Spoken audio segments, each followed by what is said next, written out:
Hello everyone, welcome to Sanmarga classes. 9ನೇ ಪ್ರಶ್ನೆ, ಅಹೋಮ್ ರಾಜಮನೆತನ ಮೊಘಲರು ಮತ್ತು ಮರಾಠರು ಎಂಬಂತ ಚಾಪ್ಟರ್ ಇಂದ ಈ ಕೆಳಗಿನ ಪ್ರಶ್ನೆಗಳಿಗೆ ಒಂದೊಂದು ವಾಕ್ಯದಲ್ಲಿ ಉತ್ತರಿಸಿ ಅಂತ ಕೇಳ್ತಾ ಇದ್ದಾರೆ ಮಕ್ಕಳು. ಓಕೆ, ದಾಮ್ ಮತ್ತು ರೂಪಾಯಿ ಎಂಬ ನಾಣ್ಯವನ್ನು ಚಲಾವಣೆಗೆ ತಂದಂತಹ ಅರಸ ಯಾರು ಅಂತ ಕೇಳ್ತಾ ಇದ್ದಾರೆ. ದಾಮ್ ಮತ್ತು ರೂಪಾಯಿ ಎಂಬಂತಹ ನಾಣ್ಯಗಳನ್ನ ಚಲಾವಣೆಗೆ ತಂದಂತಹ ಅರಸ ಯಾರು? ಶೇರ್ ಶಾ. ಓಕೆ, ಶೇರ್ ಶಾನು ದಾಮ್ ಮತ್ತು ರೂಪಾಯಿ ಎಂಬಂತಹ ನಾಣ್ಯಗಳನ್ನ ಜಾರಿಗೆ ತರ್ತಾನೆ. ಇತ್ತ ಮೊಘಲರ ಅರಸನಾಗಿದ್ದಂತಹ ಶೇರ್ ಶಾ. ಓಕೆ, ಶೇರ್ ಶಾ ಮೂಲತಃ ಅಫ್ಘನ್ನ ಸೂರ್ ಮನೆತನಕ್ಕೆ ಸೇರಿದಂತಹ ಅರಸ.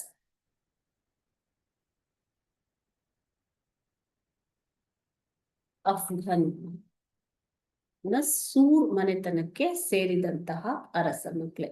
ಓಕೆನಾ. ಶೇರ್ ಶಾನ ಮೂಲ ಹೆಸರು, ಈತನ ಮೂಲ ಹೆಸರು ಫರೀದ್.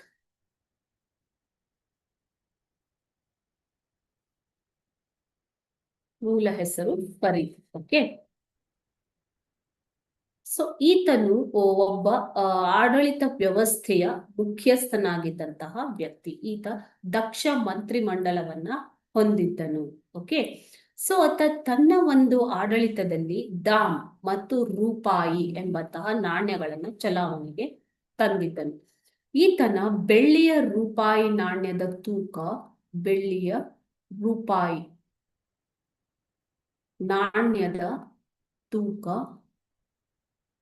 180 ಗುಲಗಂಜಿ. 180 ಗುಲಗಂಜಿ ತೂಕದ ಬೆಳ್ಳಿಯ ನಾಣ್ಯ. ಇದನ್ನ ಎಲ್ಲ ಮೊಘಲ್ ದೊರೆಗಳು ಮುಂದುವರೆಸಿಕೊಂಡು ಬರ್ತಾರೆ ನಿಮಗೆ. ಓಕೆನಾ. ಸೊ ಈತ ಒಂದು ಜಾರಿಗೆ ತಂದಂತಹ ರೂಪಾಯಿ ನಾಣ್ಯ, ಬೆಳ್ಳಿಯ ರೂಪಾಯಿ ನಾಣ್ಯ 180 ಗುಲಗಂಜಿ ತೂಕವಿದ್ದು ಇದನ್ನ ಎಲ್ಲ ಮೊಘಲ್ ಅರಸರು ಮುಂದುವರೆಸಿಕೊಂಡು ಹೋಗ್ತಾರೆ. ಓಕೆನಾ. Thank you.